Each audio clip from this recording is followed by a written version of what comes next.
Something going on with the stand. You're gonna have to watch the video like this. Anyway, hey guys, welcome back to my channel. So, we're gonna get into the fall looks. Actually, this one's gonna be a bit different. So, I seen this look yesterday on Brooke Bailey. And if you don't know who Brooke Bailey is, she's a part of the Basketball Wives franchise. And she's like a model or something, and she does a podcast, I believe. I don't know. But this was her makeup, and I thought that was so stunning. I love how that looks. So we're gonna try to recreate it. May not be exact because this picture is hella filtered and all of that. So this doesn't even look like the exact colors. But yeah, you see, I can't really tell. It kind of looks like a gold eyeshadow, but it looks like a neutral. So I'm not too sure what it's giving, but we're gonna try to give something close to this. So let's get started.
If it's got to be clean, it's got to be Tide Free and Gentle.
Alright, so this is the finished look. I love how it came out.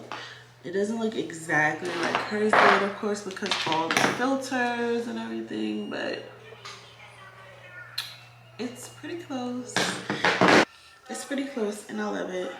So yeah, if you guys enjoyed this video and want to see more looks like this or more kind of videos like this, me recreating other people's makeup, then let me know, because I actually love to do those kinds of tutorials.